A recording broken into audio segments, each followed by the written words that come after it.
What's up, everyone? Tonight we're live with Manny from Tiki's Geckos. We're doing a little ghetto because it wouldn't work with the phone how we wanted, but you get this beautiful angle. How are you tonight, Manny? Good, man, good. I just got home and I just ate some really good lomo saltado that I made last night. It's a Peruvian dish. And yeah, so I'm doing very good. How are you doing? Pretty good, yeah. Um, so what brought you to the Amazon recently? Yeah. So I went to Peru. That's where my ancestry is from. That's where my parents are from. I was born in the United States, but we're Peruvian. And we've been planning like a family trip for it feels like years because the last time I went back to Peru, I was 6 years old. So I don't really remember anything. And we had finally decided like around February to like, hey, we're trying to look at this time. It was in April, let's all go. I was like, cool. And there's some things I really wanted to do down there. And the main reason we went down there was to go see Cusco and Machu Picchu, which is an ancient ruin, and it's actually it's an Inca ancient ruin, and it's one of the seven wonders of the world. And then I was like, while I'm there, when I travel, I like to, do as much as I can. And I also really wanted to go see the desert.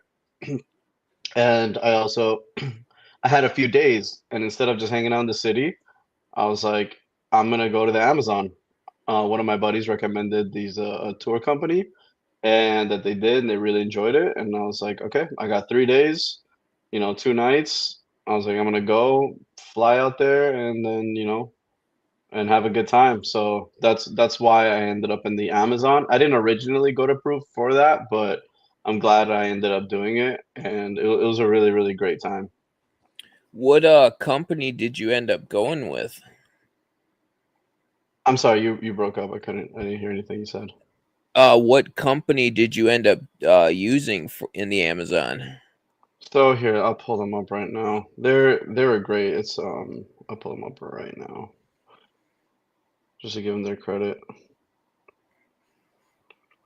And besides someone like in a power wheelchair like me, you would say most people though would be fine going. Yeah, for sure. There's some that are more like glamping, like where it's a little bit more geared for just like tourists hanging out and stuff. But what I did was a little bit more, I wanted to go find animals. And so the company's called Red Uakari, like the monkeys, Okay. Jungle Tours, and that's who I used, and they were great. They were really, really great. The guy's name is Orlando, and his brother was actually our guide.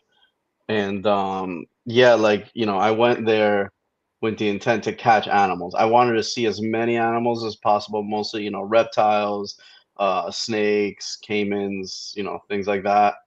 But I also did want to see birds and just as much as I could. I told them I wanted to do a little fishing, and they geared everything towards what we wanted. It was incredible. Um, I didn't go there with my family. I ended up going, a buddy actually of mine, he came in from the United States just to do that with me. So he came in and then we flew out together it's called Iquitos.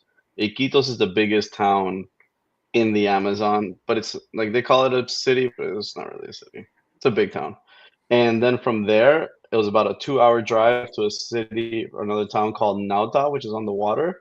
And then from there, it was like a couple-hour boat ride. So it was a long journey just to get to where we were staying because we were like in the Amazon.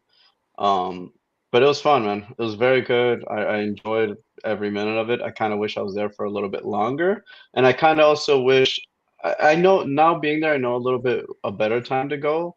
I happened to go in April, and that's the rainy season, and which is fine. But the only problem with that is it's harder to find reptiles. It's harder to find certain animals because everything is flooded and Yeah. there's not much land. So it's harder to find certain things. Like it's really good. This kind of time of the year was really good for like primates, like monkeys and birds. But for reptiles, which is specifically what I wanted to do, it was a lot tougher, but we still found a lot of really cool things. So, what was your probably favorite one to find then? Oh, the Mata Mata turtle for sure. That was by far my favorite. Did not expect to find a Mata, let alone a baby. They're super, super hard to find. They look like a a leaf in the on the floor. So they're very, very good camouflage animals. And we just happened to get really lucky on the one area that there was land where we were searching for like some snakes and stuff. We actually came across an opossum and I was kind of trying to catch it. And one of the we were with one of the native kids there, and he's like just pointing in the water, and it's a baby mata, and I grabbed him, and I was like, dang man, I can't believe we got to see a one. Even our tour guide was like, this is like a 1 in 1,000 find. Like you never see these guys, let alone in the rainy season, and let alone as a baby. And it was a really pretty baby too. I have photos of it on my Instagram, and it was like nice pink reddish underbelly like in the neck and stuff, and then yeah, so that was my favorite because I just did not expect to find that. There's a lot of things I found that I was not expecting to find either. I got to see a caiman lizard. Man, I was freaking out when I saw the caiman lizard. I have a video and you just hear me freaking out in the back because again, being the rainy season, you just never see a lot of those things, and they're not super common. They have good, healthy populations, but they're very, very shy animals, so they can be tough to find. And I'm really happy I got to see one of those. We have one of those, one of those caiman lizards ourselves, and it's one of my personal favorite animals that we have in the entire collection. He's just a pet, but they're such an amazing species. They're basically like a water tegu. Yeah, that's him right there. That was like a nice large male. He doesn't look very big there, but he must have been at least like 3.5 feet. Oh wow, that's bigger than I would have thought from the picture. Yeah, yeah. So, seeing them in the wild, does it makes you want to get another and try to breed them, or being bigger, not an easy pet for everyone, it's not worth the dedication. So for me, I do want to try it and breed them. We actually acquired a female a few months ago too, because the one we've had forever is a male, and we just acquired a female a couple months ago, trying to grow her up, get her to size, and then I want to pair them up, and then hopefully we'll get some babies in the future from them. It's not something that's gonna be anytime soon, and then I'm gonna when that time comes, I'm gonna set up their enclosure a little differently, kind of trying to mimic what I saw, in the Amazon when I got to see them. So hopefully gonna try out some things like that, and hopefully we're successful. So, this might be a little far ahead. What do you plan on trying? Like some like a fake tree in there? Or are you gonna do like even more advanced, like a 10 by 10 swimming pool for them? Yeah, so I would try like a one of those giant like fish ponds, and then build a cage around that, and then either do like I've seen some people grow some mangrove trees, and then maybe do something like that with them in the enclosure. And then like have a way where I can not well drain the pool when I need to clean it, but also control the water levels because the Amazon does have rain, it does have dry seasons and wet and rainy seasons, so there is a lot of fluctuation on water level, the amount of you know rain that happens, and I wonder if that all has plays a role in reproducing these guys because I think as far as I think Michael Orette hatched some, but I don't know of many others who've produced caiman lizards in captivity. So Yeah, I haven't heard of any. yeah, they seem to be very tricky. But it's a challenge I'm more than happy to take on. Now, do all of them get the same size? Or like do any of the locales of them stay smaller? Do you know? Of the caiman lizards, no, I'm only really familiar with the Guinensis, I think it's pronounced, and those are the northern ones, and that's the ones that you find in Peru. Those are the ones we have in captivity as well. So Okay. I'm not really sure. I know the males do get larger than the females, but that's really about it. You guys are doing mainly snails for yours and probably some random cat food or something. Yeah, so mostly the cooked apple snails. We get them at any of the local Asian markets, and we'll do that. Sometimes I'll mix it up with a little bit of ground turkey. Also like shrimp and stuff. They like, just crustaceans, just things like that. But mostly the snails is a staple. You guys can't breed snails in Florida, can you? Mm-mm. No. Yeah, we can't do any of that. So I just get the cooked apple snails from the Asian markets. I would Well, and love those to, not just for them, but for also for like pink tongues and the blue tongues, like some of those like land snails, but we can't have any of that in Florida. well, and with Florida, everything can seems like it can live there. Yeah, exactly. Everything wants to live here. From people to animals to fish, birds, everything can and will live here. So, did you observe any unique behaviors in wild reptiles that you think could influence like your captive care? Not really. The reason being is like a lot of these animals, it's not like I could just sit there and observe them. They're very shy. So a lot of times when they would hear the boats or they hear people, they would just scurry away. So there's not much with that I could observe from the reptiles. From different I was actually able to more observe a lot more like the birds and like sloths and mammals and monkeys and stuff like that, which I don't keep any of. But with the Yeah. reptiles, no, unfortunately, I wasn't able to pick up anything like that just because you'd see them for a brief moment and then that'd be really it. Well, and only being there a short time, you only had so much you could do with the little bit. Yeah, exactly. And I was only there for like 3 days and 2 nights, and that wasn't nearly enough. And like I said, it kind of is a weird time of the year to go with the rainy season. Um, you know, maybe I would notice different things in the drier season when there is more land.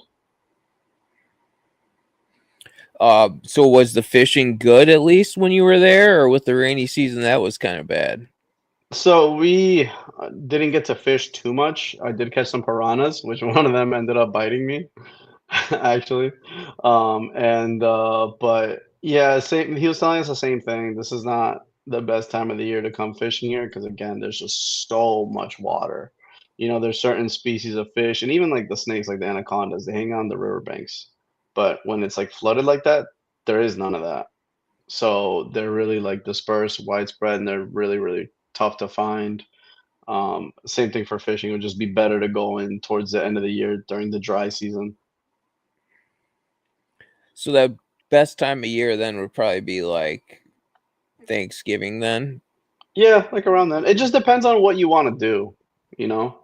It just really depends on what you want to do. For us, we like want to go see the reptiles, maybe some fishing. Yes. The birds, the primates, the rainy season was a great time. The rain brings out the birds a lot. So we got to see a lot of different birds, like two different species of caracaras, um, nightjars, patoos, macaws, parakeets, a ton of different tiny bird species that will not remember the name, all different colors. Vultures all like I saw turkey vultures, black vultures, yellow-headed vultures. Yeah, a lot of stuff like that. I saw four species of monkeys, um, including the woolly monkey, the tamarins. I forget one of the. I posted it, but I forgot the species, and then like spider monkeys or squirrels or I think squirrel monkeys. So we got to see a lot of that stuff, and there was a lot of them. I heard howler monkeys at like 4 in the morning, like screaming, and they have they're crazy, but I didn't get to find any of those in the wild, unfortunately. Did it sound like they were pretty far away or hard to tell? No, I mean, the guide was probably saying like they gotta be within like a kilometer, so not too far, but not too close either. Yeah, not close enough where you could walk and find it easy. Yeah, yeah, exactly. And there's no walking.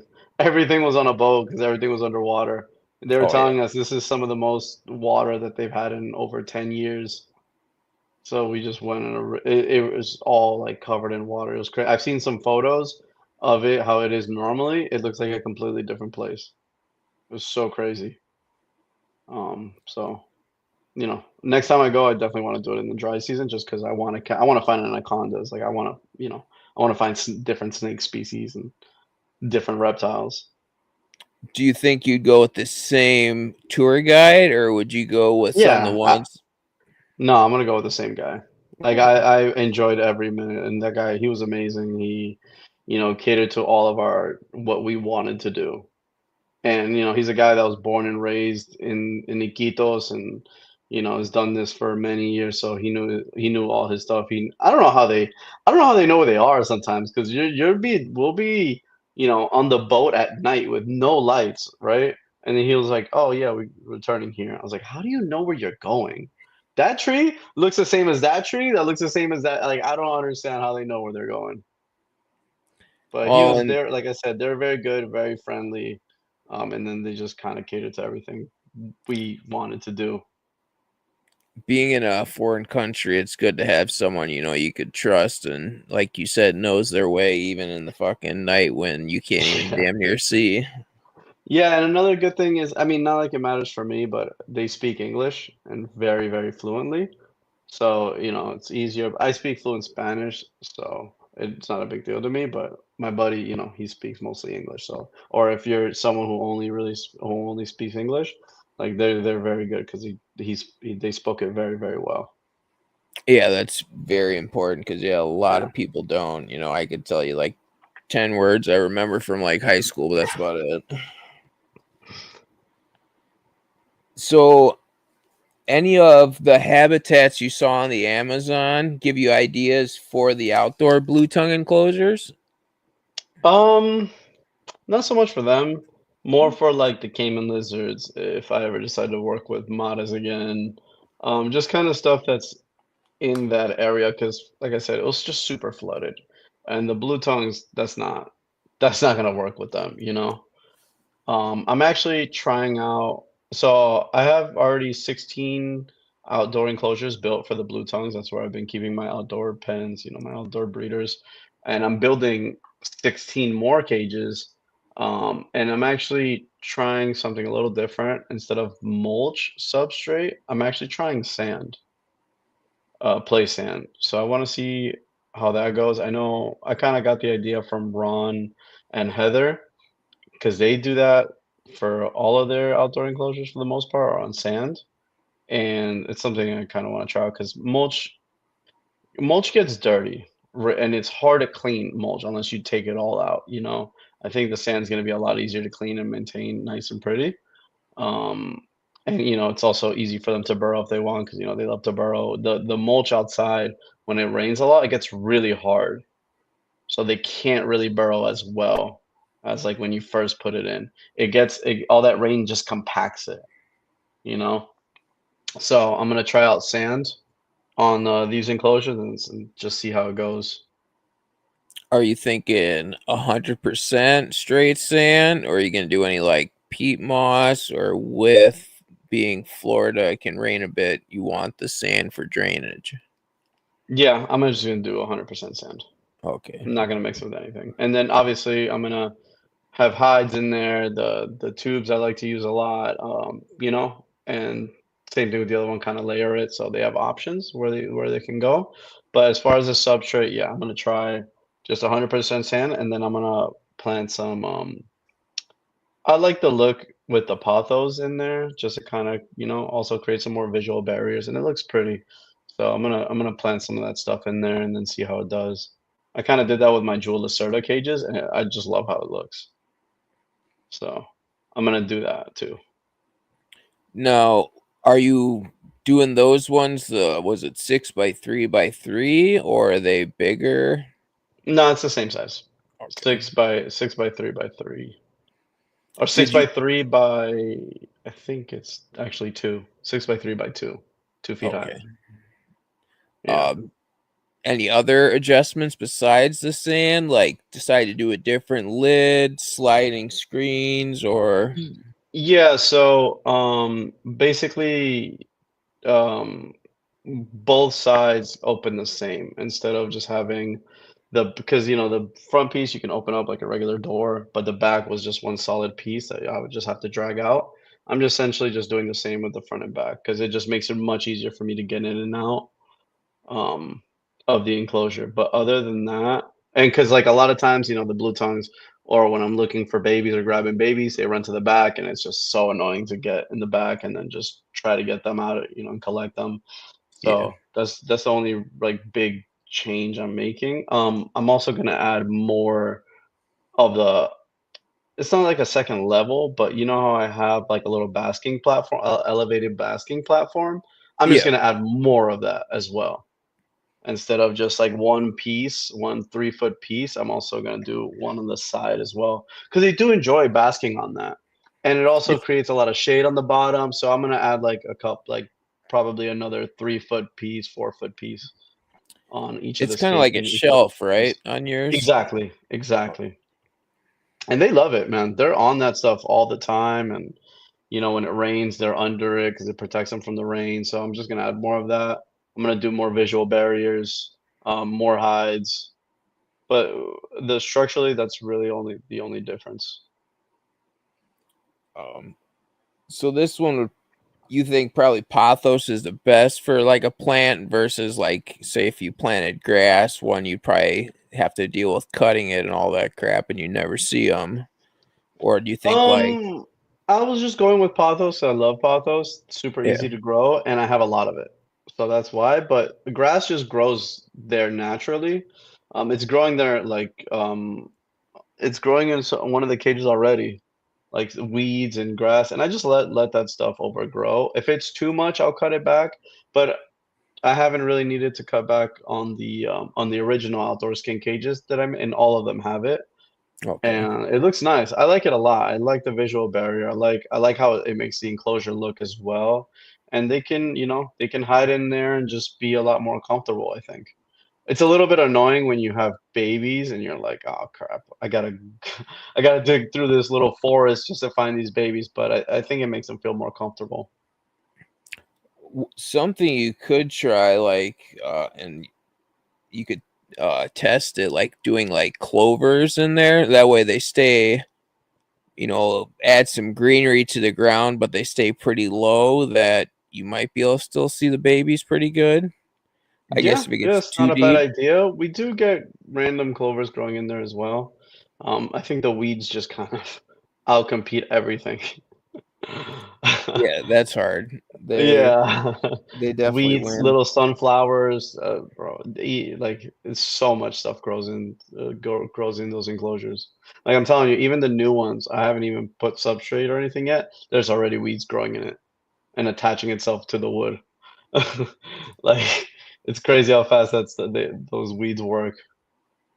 Well, and you guys got such a long growing season and probably longer warm days. It just kills it. Yeah, exactly. Um, so on the old groups you have, did you adjust any of the pairs? Did you have any complications doing that or go pretty smooth? Yeah, so for the most part, it was smooth. There was some complications, things some problems that I've learned from now. There tends to be more aggression during the later parts of their pregnancies. So as they get closer to have babies, the females tend to be more aggressive. Sometimes, I got one female that'll be missing a piece of the tail, or have some damage to the face where like they're fine, but you could see like they've been fighting. So what I kind of want to do now is as they get like actually around now, because now is the later time, but I haven't noticed anything really right now, is separate the males. Get the males out of there, put them either back in the racks or just have a bunch of little enclosures, outdoor enclosures for them, just to kind of give the females more space and then let them feel a little bit more relaxed. And so hopefully that will reduce the aggression I got last year. But that was really the only time I noticed like a lot of aggression was towards the later parts of the pregnancy. And I guess the females were just a little bit more on edge. And yes, I also did readjust all the pairings because just depending on what I wanted to go for, what looks I want to go for, what I want to work on. So I did adjust the pairings, and I'm not gonna just leave them the same every year. There's gonna be specific things I want to work towards. So that's how I'm gonna adjust the groups every year. For the most part, like with this readjustment, I only had one that got beat up a bit, but nothing too serious. The rest have done very well. And I pair these guys up during the coldest part of the year for us. So for us, it's gonna be like November, December is when we start getting cold, and that's when I pair them up because um whenever I do this for the geckos, I do this for the lichianis, I do this for the tokes. It's just when their metabolisms are slower because of the cold and the time of year, they're less likely to fight. And once if they're kind of already used to each other, they seem to fight less than just pairing something up right now when we're all nice and hot. Yeah. So that's what's been working for me, and I do this with a lot of different, if probably all species. Even like I said, crested geckos. You can pair them up, any time of the year for the most part, but I tend to like to do it during the cooler months of the year just because it just reduces those chances of, you know, fighting and problems. Do you have any tips for someone else trying to do it, like other than the colder time when they're not Mhm. fired up, like starting a brand new enclosure for them? A little different. You can't do a new pit, but you could like disinfect the hides and stuff. Yeah, exactly. Just clean up the hides, hose it down, or if you can, change out the substrate. You don't want too much of that old scent on there because it can cause like territorial aggression. Also, if you're setting up like kind of like what I do with the groups, especially with northerns, I always recommend, besides doing it at the colder months of the year, I also recommend having a lot of visual barriers because, as you and I know, northern blue tongue can be particularly aggressive with each other. Some of the other species are way better with each other, but northerns in particular are just they could be real nasty with each other. And just make sure you put a lot of hides. Give them a lot of options. The more options, the more hides, the better. The more visual barriers, the better. The less likely they are to fight. Now, whenever cohabbing anything, keep an eye on it. If you start seeing a lot of marks, on the face, on the hand, on the tail, the two biggest areas where I've seen them nip each other is the face and the tail.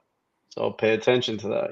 If one's getting beat up too much, switch them up. I've had to do that with a couple last season. One of my males, well, actually my best males, he's small though, and I was worried about him because he is small. And the females I put him with, they were normal sized females, and he got beat up quick. He lost a little piece of his tail. His jaw was a little swollen. Because I could tell because he couldn't really close his mouth all the way. But then I took him out as soon as I saw that. Treated him, but he's back to normal now. He's outdoors with another female, a smaller female. And they haven't given me any problems. They've been perfectly fine with each other. So keep an eye on it. Sometimes, for some reason, some pairs just don't get along. They just don't. Or some females just don't get along. Separate those, and move them either somewhere else or try with a different pair. So that'd be like what I would, my advice to anyone trying to do something like I am with them. Have you noticed any males are consistently more like aggressive? I guess I don't know if that's best term, but we'll go with it. As in aggression towards like you, or like aggression as in breeding, or aggression with other females. Other females, like one that no matter whatever pit or female you tried setting up with, it would not work out with, and you had to just leave it alone. Um, I haven't run into that yet. I actually ran into that with some females. So there's like one or two particular females that they were the dominant animal in that pit, and they were bullying both the male and the female. And Oh, then that's when I would just separate them. And then some of the, females I've actually sold in the past year have been ones that just didn't get along in the groups. And I was like, all right, she's better as a solitary animal, but this is how I'm kind of doing it, so I'm just gonna move on from her. Um, I haven't, like I said, I haven't had that with the males yet.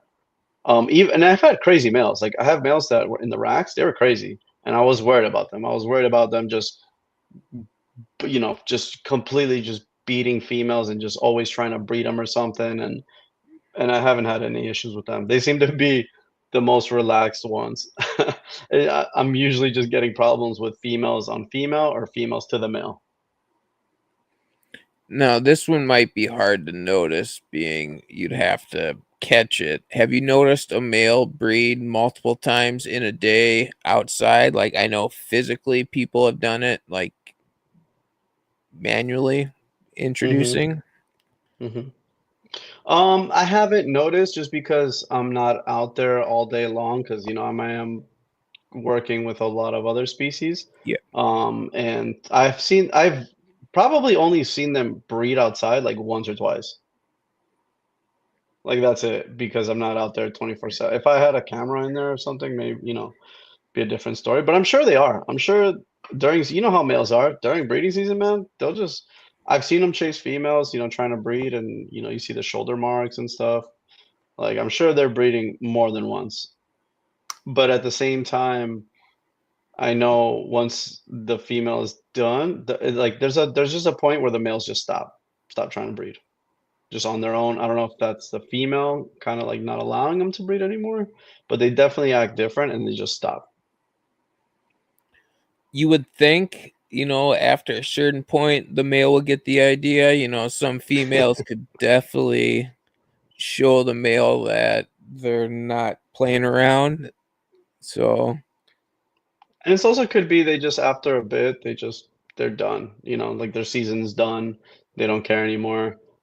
They just hang out and relax and get fed. I'd be curious if they burn up quicker. Like, for example, like some males will last like, 5 weeks being in the mood for breeding, but being outside, you get that higher temperature and then the opportunity to breed multiple times. Are they only in the mood for 10 days or? Yeah, it's not something I've seen because, like I said, I've only really caught them breeding once or twice ever, and having them outside. So I'm not sure, but it does get really hot outside, obviously in Florida. And I'm sure the the times I've seen them breed is not during the hot part of the day. The two times I've seen, or one or two times I've seen them, has been either early morning or late afternoon. When it's cooler, because they probably get they love to bask early in the morning, like around 8, 9, 10 a.m. when it's just starting to get hot. They're out and all basking, and then during the heat of the day, they're in the shade. They're hiding somewhere, and then they come back out again, usually around 5 p.m., 6 p.m., when it's starting to cool down. And so that's the times I actually see them most active. Again, it's a little different during the winter time because they're out basking all day when it's cold out. But during like, when they're breeding and stuff, I've seen them more active either early morning or later in the afternoon. And you know what? It's funny. That's something I've noticed with breeding even in the racks. I would see them more warming up around that 8, 9, 10 in the morning, and then I would get my the most locks around that noon, 1 p.m. time after they warmed up, and the later of the day as well, like 5, 6 p.m. That's kind of what I've had the most luck with with the racks in the past. Well, it could be something that's nature built in, they know to rest during the day or Yeah, I think they're just like usually in the wild, probably just escaping the heat at that time. Because in Australia it also gets very hot. yeah. Did you have any issues over winter in your outdoor stuff? With the skinks, no, I haven't had any problems. Where we're at, it doesn't get very cold. Like we'll get some nights that are, in the like the lowest I think we got, what might have been high 30s or low 40s is typically the coldest that we get, and it's usually for a night. And I haven't had any issues like, with losing animals or anything like that because of the cold. What I tend to do is if it gets really, really cold like that where I'm a little worried, I'll wrap the cages in some like the painter's plastic, and that kind of will make like almost like a greenhouse effect, which it would keep it warm. And that's what I've done, and that's what's been fine. The only concern I usually have in the wintertime is rain. So if it's cold and rainy and wet, that's a problem.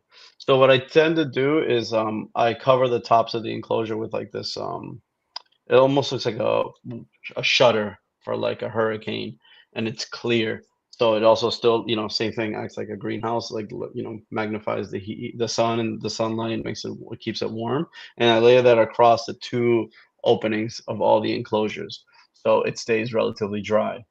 Because yeah, if it's like a cold and wet day, I'm sure I could have problems, but like like I was kind of saying, I prepare for those days. I look every day at the weather, just to make sure it's not gonna rain, or just to make sure it's not gonna get too cold. Because even in the Florida winter, we'll get 40 low degree nights, but then in the day, I tempt it. In the day in the sun, it's still like 80 degrees, 90 Right. degrees, so they're still getting warm, but those nights are just cold. Well, and it's smart that you plan ahead for it, and end of the day, worst case, I know you guys can bring them in if needed too. Exactly. Like worst case scenario, we can bring them in, but I did not bring them in at all this entire winter, and they're perfectly fine.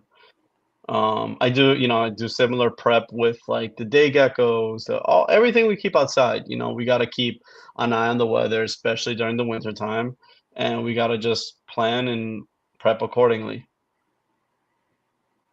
You haven't had any issues where like the opposite, like summer wise, where it gets too warm, have you? Like you guys can always, do bigger water bowls or stuff like that.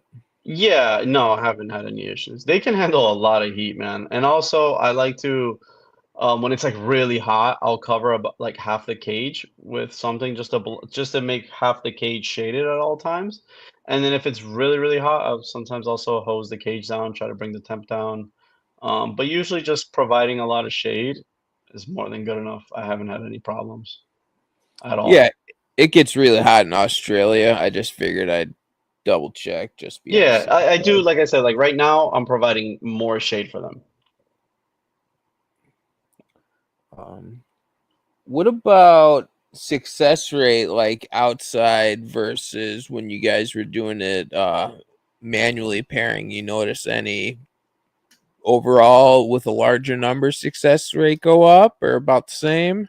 It's been about the same, but I've only done this outside for one full season. This will be my second season. Doing it outside, it's about the same. It's like 60%, 50, 60%. But what I have noticed is, do you ever have those animals where it's like this female's been bred for like 3 years in a row and just never produced a single baby or a slug? Same thing with some males. They were never good breeders and they just never produced anything. I had a lot of success last year with females and males that never produced anything before. And that was a really, really good sign for me because I was like, "Oh, okay, so it's not necessarily the animal. Maybe, some of these guys you gotta I don't know. I think keeping them together, they do breed a lot more. And they did well and they produced well. Like, and that's another thing. I the only problem is they might have ate it before I found it, but I'm looking every day. But I did not see I only had one female really give me slugs. That was it. And then same thing with like stillborn, like almost none compared to that I had a lot more in the racks. I had a lot more females slug out, I had a lot more females stillborns in the racks versus outside. Last year I bred both inside and outside, and I noticed much more problems with the indoor females versus the outdoor females. The outdoor females, most of their like 95% of the babies were just like bigger, healthier. Even the bigger litters, they were just bigger, bigger as babies. Um, versus which has been sometimes a little bit smaller. So for sure, I did notice the difference in the babies, the amount of slugs, and stillborns. So that's one thing that really got me excited, and it's one of the reasons why I'm bringing them all outside now.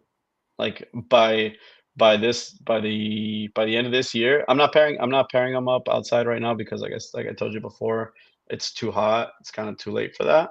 So I'm gonna pair them Yep. up towards the end of the year, and everything's gonna be outside. Except for like newborn babies, everything's gonna be outside of the blue tongues, and that's how I'm gonna do it moving forward. On the bigger babies, do you think it was some of it the like bigger more that you were able to offer them, like the higher temperatures they're able to get, or just a little bit of everything? I think it's a combination of the hotter temps. Because the females, man, they bask a lot when they're they bask a lot in these hot temps. So I think that is one thing, and the UVB, like, the natural sunlight, man. I think that makes a real difference. And I've not only seen that with blue tongues, but I've seen it with a bunch of other species that I work with now that I keep outside. So, at the end of the day, these lizards do like to bask. So I think they do, especially for females, they do gravid females, they do really, really use that UVB. Um, and I've also noticed less kinking as well. How sometimes the females are gravid, right? And they're gravid, they get really fat, their tails get really skinny, and then sometimes their tails will kink when Yep. they're like that. I didn't notice any of that outside. But again, it's only been one season, you know. This is gonna be my second season once these babies start popping out. So it's still very, very new, but these are the things I've already noticed. Well, either way, it's still good signs. Yeah, It's uh, exactly. offering them that, and I'm Yeah, assuming you probably didn't change too much, but like any diet real adjustments. no, that's been the same.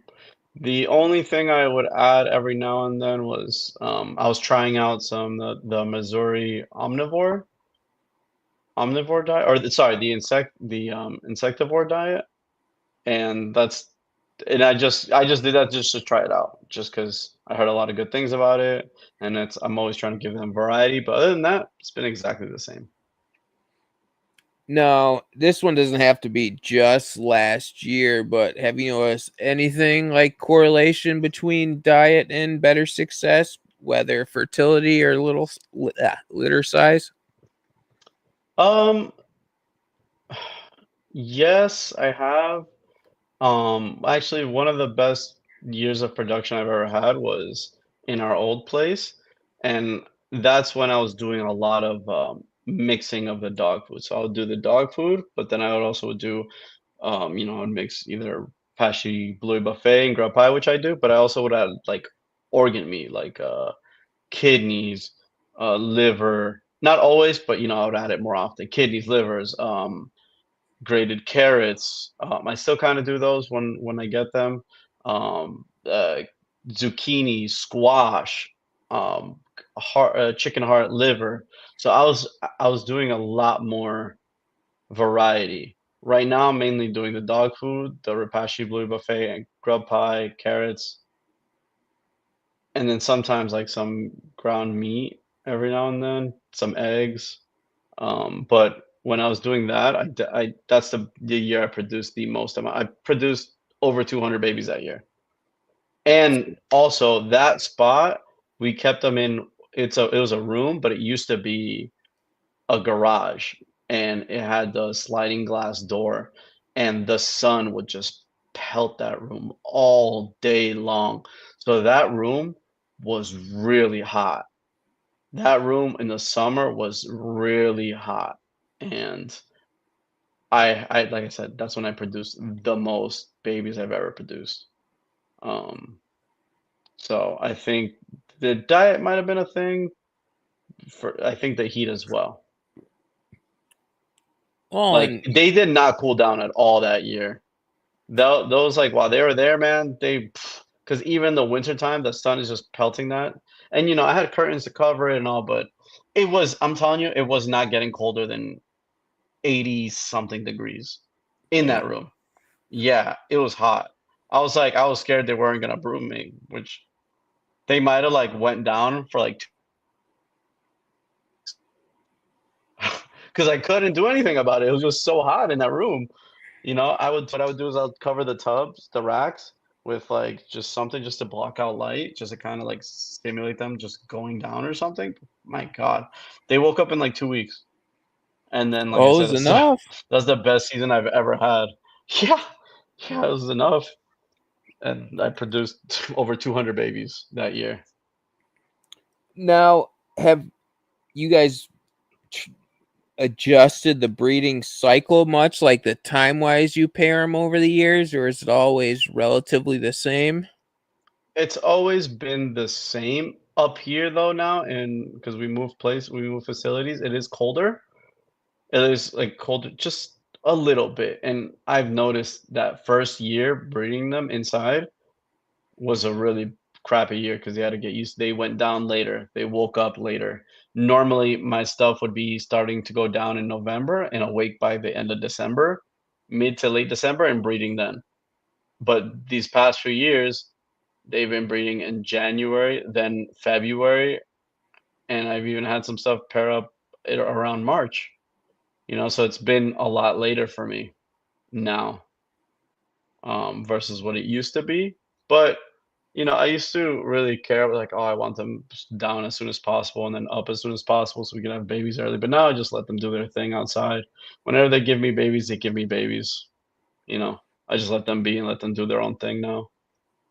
The reason I asked, someone I was talking to mentioned they had a lot worse success when their season changed more than like 2 weeks, and for So whatever I did have less success when it moved later, but that might not necessarily be because it was later.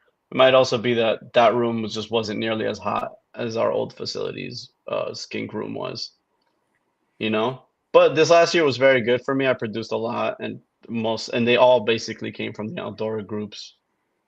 So maybe, and now we've been up here a couple years, so maybe they've cycled now and got used to the new area and are doing better again. But I had a similar thing where when we moved, those first 2 seasons there were not nearly as good as what I was used to.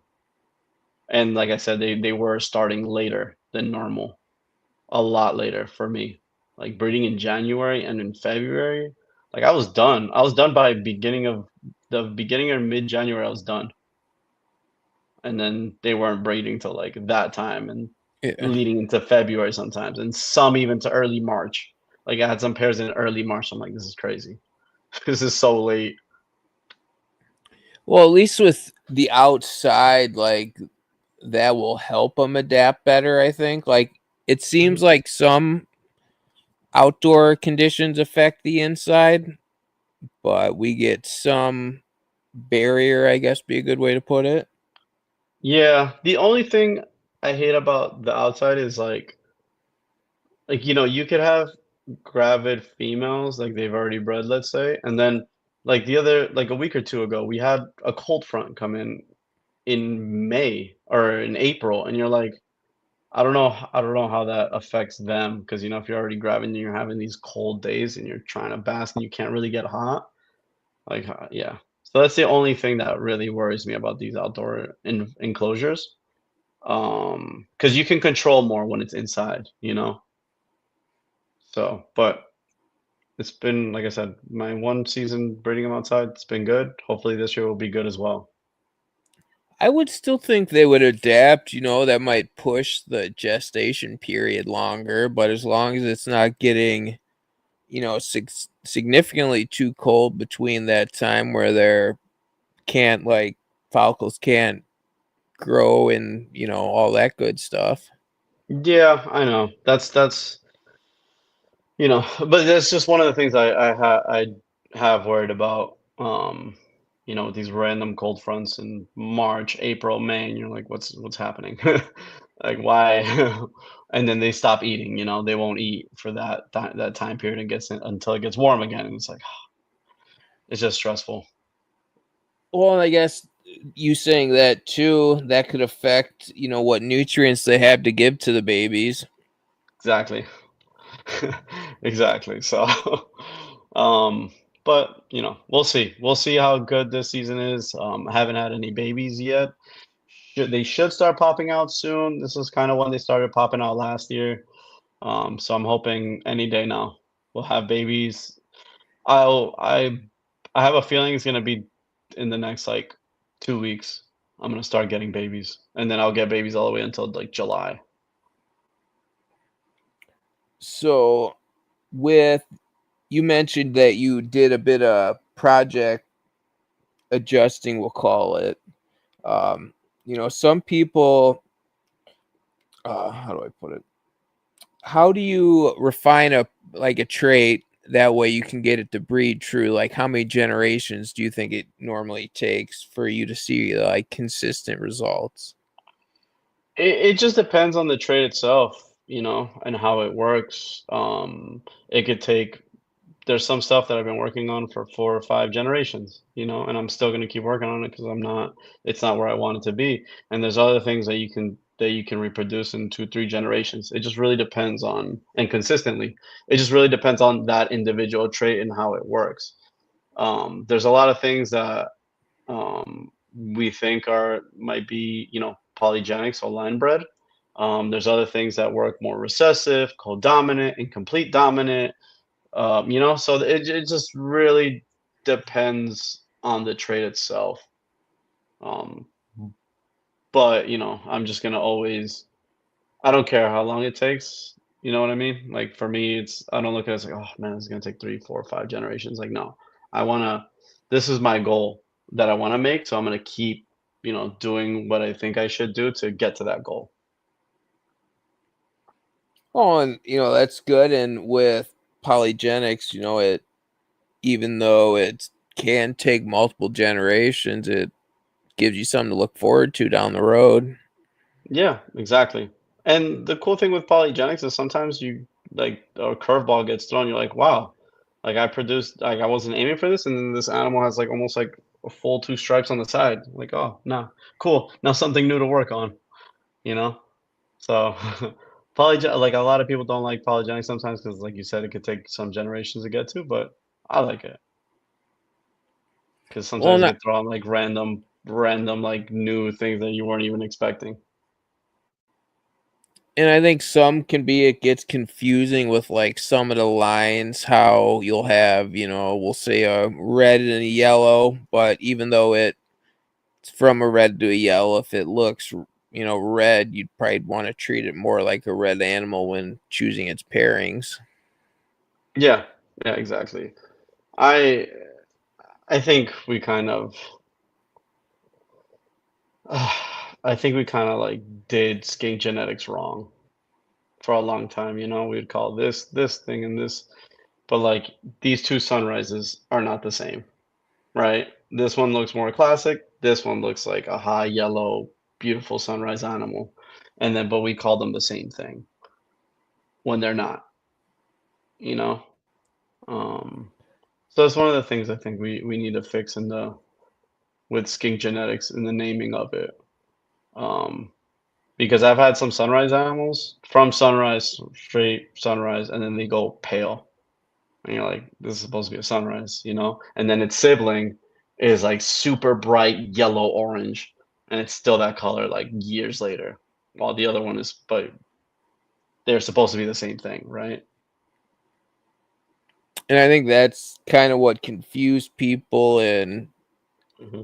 I don't know if sometimes when animals are younger, some are sold relatively young. You don't really see what they're gonna the potential,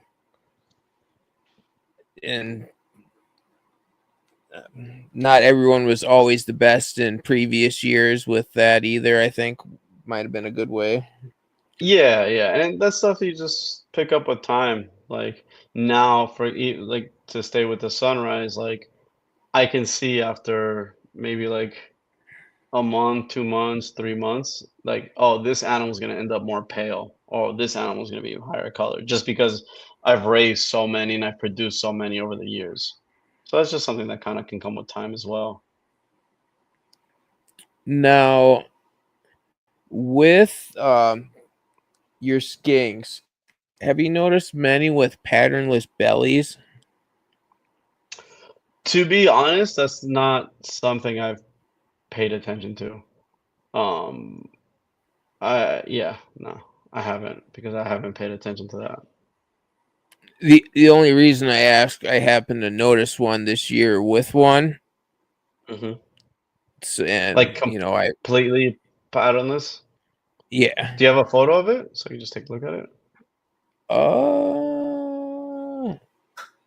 Now I you're can gonna grab make me it. go around my whole collection just looking at everyone's bellies. I can grab it quick, yeah, because otherwise, a lot of them have some pattern, but this one has Hmm. none.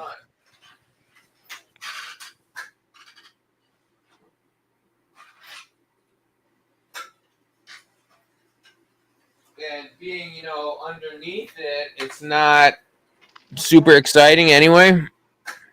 I mean, it could be. Well, yeah, but if that's all it is strips the pattern on the belly.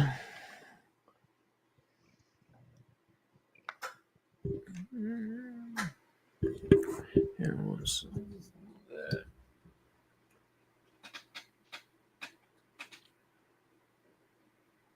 Oh yeah. it's in shed now, so that don't help. But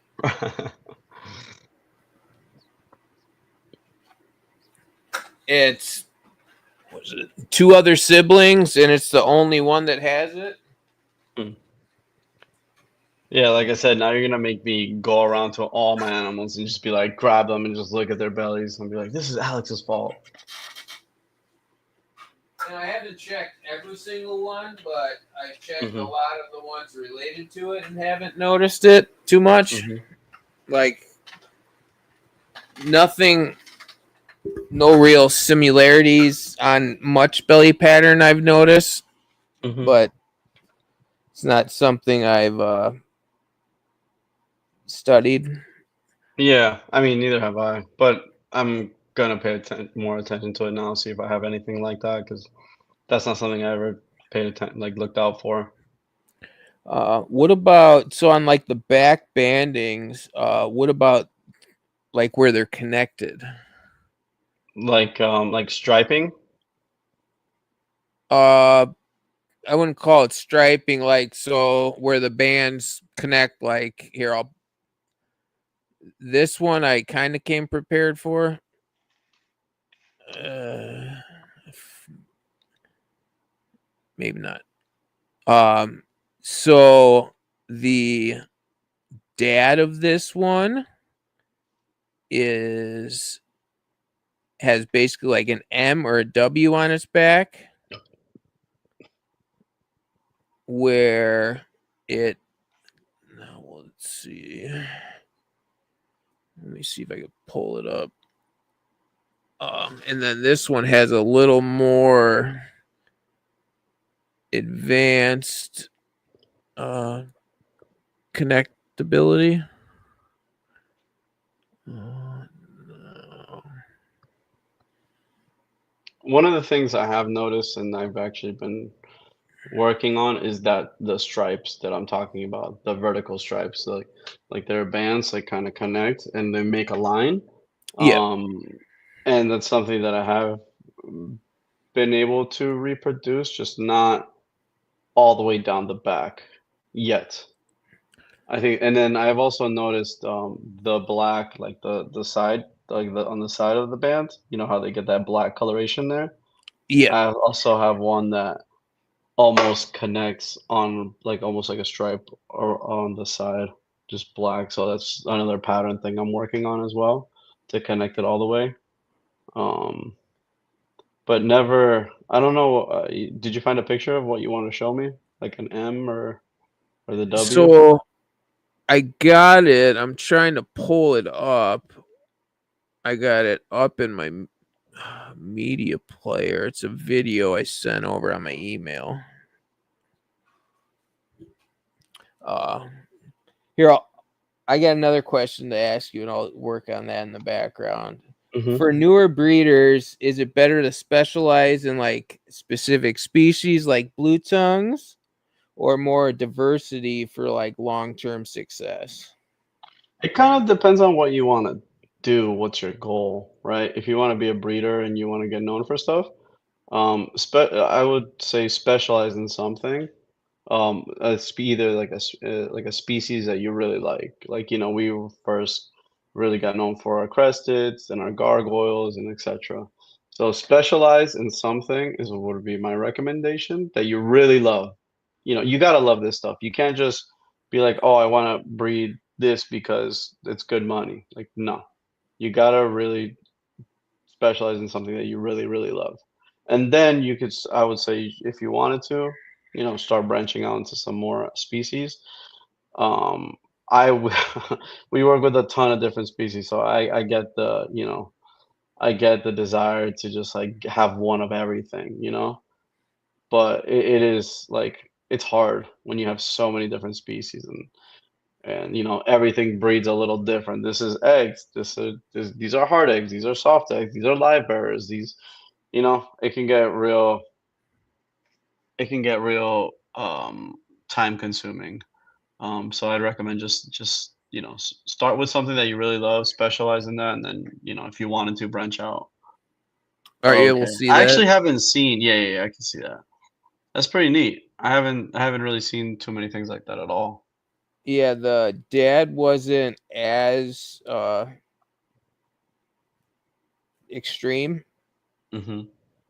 I'll send you a video after. That's just a quick screenshot that I had that I think Heather and Ron have something similar, where they have like thick that thick banding like that, really, really thick banding. I forget what she calls it, but I remember seeing it in person.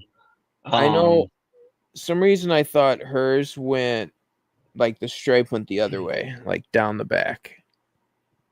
nah, I'm pretty sure it's more similar to that. Okay. Yeah, but Um, that's really neat. I don't have too many things like that with that thick banding like that. and I got some other ones with just the thicker banding, but these ones just the dad happened to have it where they connected and of all the babies I or no, this is the first pairing I got babies with them, but of the six, this is the only one with it. So it could just be random and both have it, but Yeah, just hold it back and yeah. just try to reproduce that if you can. That is pretty cool though. I like that. That is cool. You should look into. Have you ever spoken to Heather at all? Yeah. Yeah, you should ask her about her stuff. I forget the name, man. It's escaping me right now, and it's frustrating. But you should ask her about hers, and then see if it's like might be something similar to yours. Any and this one doesn't have to be blue tongues. Any new projects have you guys fired up at Tiki Geckos, whether it's a secret gecko project you guys are going to be Mhm. releasing or Nothing really new, to be quite honest. We've been trying to cut down on having just so many different species. Just trying to kind of cut down on that stuff, just so we could like focus, like hyper focus on very particular things that we want to work on. Maybe like the newest thing would be some of like my red tail boas are of size to breed now. So I'm hoping to produce some this year, some cool stuff. I have one pair going now. and then next year I'm gonna have like 2 or 3 pairs of just stuff that I've been raising for the past few years. But like I said, we're mainly trying to like really hyper focus on our projects now and cut down on some of those like just extra projects that we have just for no reason, like Euromastics, like you know um we were breeding fat tail geckos for a while, like just cut back on that stuff. Leopard geckos, we were breeding leopard geckos, cut back on that stuff. There's a lot of things that we were breeding, very small scale, but like kind of like I was saying before, it takes a lot of time and focus away from what you really want to specialize on. And that's where we're kind of moving more towards, just like hyper focusing on these particular projects that we want to work on. Oh, and that, that kind of helps too with the, success rate. If you're distracted with the side projects, it's hard to get the ones Exactly. you're. Uh, so I'm guessing it won't be my example on this, but any new projects you guys plan to add, like the albino Euromastic or something else? No, definitely not, dude. Euromastics.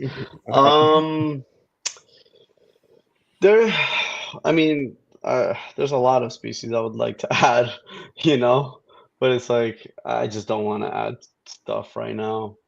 Just kind of want to focus and improve what we have already. Um,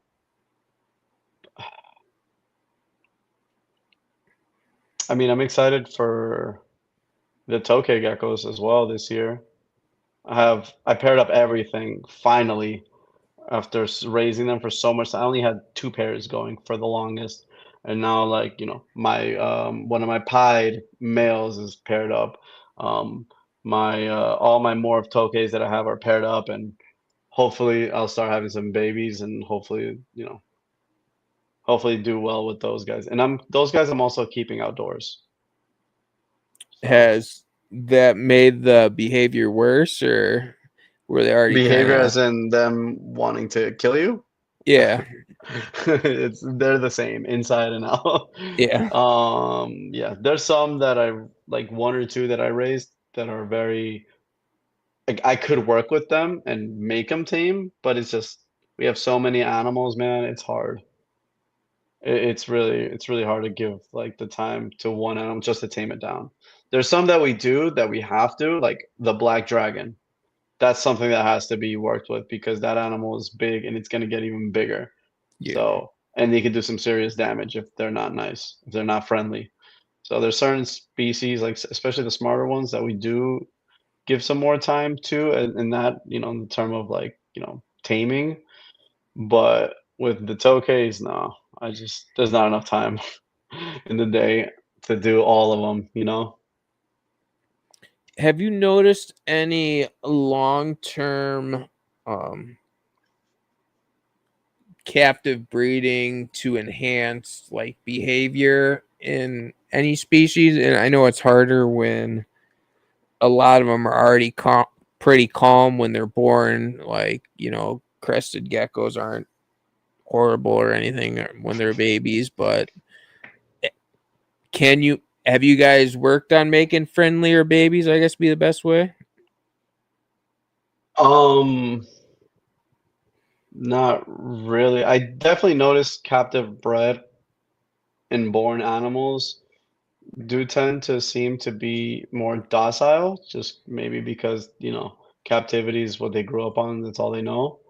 So they're not, as scared of you, but there's not like, oh, this is a friendly animal, this is a friendly animal, let's pair them up and then make friendly animals. Like, no, we're more breeding to look for one, health as well. We always want to make sure what we're producing is healthy animals, and it starts with the parents. And then also producing like some of just the most visually stunning animals we can. So that's mainly what we're focusing on. But I have noticed that, like with other species that just happen to be, these two happen to be friendly animals, the two parents, and then the babies come out friendlier as well. So it's definitely something that could be passed on, and vice versa. I've had some crazy adults that produce crazy babies, you know, And I'm like, "Yeah, you're just like your dad, crazy, or your mom, whatever it is." You know, Yeah, so it's something I definitely noticed, but it's not something I breed for. I And got like it. you said, a lot of the animals we work with naturally just become docile on their own. Crested gecko, any of the New Caledonian geckos, crested cargos, blue tongues too. Like, I'm not handling every single one of mine. Adults, I have too many, and for the most part, they do tame down. You know, we do have the occasional crazy ones, but honestly, when they're like in the outdoor enclosures or like in what are those, like the sliding front doors where they get to see you a lot, like they even the crazy ones calm down. They act different when they're not in a rack, you know. And I've noticed that with a bunch of species. I had a red-tailed boa, like she's a hypo IMG. She was nasty. And then I took her out of the rack and I put her in a glass cage where she could, she's gonna be able to see me a lot, and now she's chill. So the stuff that we work with is not stuff that like the most of the time is just naturally they just calm down on their own. Well, and I think in general too, with years of captive breeding, they start to learn that we're not really a threat. Yeah, and a lot of times that just takes an animal just to get used to you and get some confidence. Because just think about it, these animals when they're babies, they're getting eaten by everything. So it's like this is how they survive, either by being aggressive and feisty or like fast. So like even crested gecko babies, they jump around a lot, but once they get some size, they get some confidence and they realize, hey, this guy's not gonna eat me, they calm down. Yeah. It's not every single one because, as you have a lot of animals. There's just some that are the spawn of Satan. And there's there's things you could do to tame them down, but for the most part, they just naturally do it on their own. So looking ahead, what do you hope to achieve with your breeding projects in the next 5 to 10 years? And how do you see the future of blue tongue skink breeding evolving as more keepers focus on genetics and long-term success? Well, I'm hoping to produce and integrate albinos into a lot of my projects. That's really what I have. I have some posets that I picked up. I have a visual female on loan.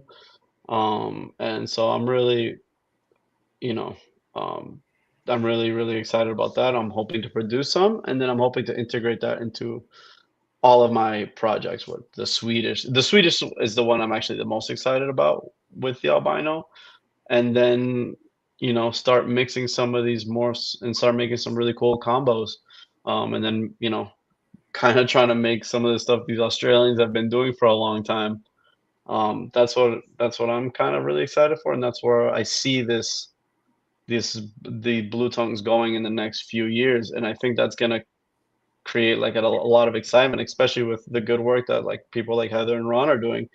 They're producing a lot of visual animals, so whether it's albinos and they're mixing it with different mutations, the ivories, and even the hybrids as well, creating some really, really cool stuff. And I think that's just gonna bring back some of that excitement that kind of went away from the blue tongues. And that's something I'm really excited for, and that's what I'm gonna be doing in these next few years. Yeah, and I think, like you said, a lot of people doing the right thing, pushing, promoting the species, doing good is definitely going to keep growing it. Yeah, exactly. All that when all these morphs finally, because they've been around for a long time. We just haven't had the best success reproducing it in the United States for some reason. Compared to the Australians who pop them out like crazy. Like I think this is something that's going to stimulate the market and bring more eyeballs to it and just grow it. And I'm really excited, man. Especially with that albino stuff. Like I'm really, really excited. Like, can you imagine like red albinos? Like red albinos, Swedish albinos, and then you start mixing it with the pitch black stuff and whatever. It's just there's so much to come from them, and it's really exciting. I'm really excited for where it's going. I know a lot of people are like, because they've come down. Everything has come down. the markets for everything have come down, but in particular the blue tongues have, and I know a lot of people were kind of down about that, but I'm really excited. Like I'm really really excited for what's to come with them with these guys. Well, and some of that too, overall economy hasn't been amazing. Yeah, exactly. And what's gonna get hit first? Luxury things, and having animals is a luxury. I wanted to thank you for coming on, Manny. Other, well, I guess I should ask, was there anything else you wanted to talk about before we wrap it up? No, I think off the top of my head, that's kind of Okay. we hit on everything. And like always, bro, thank you for having me on whenever you want me. Oh, Just say the word. I'm I always happy. appreciate it. Um, the best place to find you guys always Tiki's Geckos, all your social media. You guys are basically everywhere on everything. Yes, sir. Tiki's Geckos with an S, Tikis Geckos, all one word. .com. You can reach out to. We have all our contact information on there. All of our social media is the same. We have Instagram, YouTube, TikTok, Facebook, Twitter, everything. So all the same username. And yeah, man, check us out. Right. Well, I appreciate you coming on. You have a great rest of your night and you take care. Thank you, man. You too.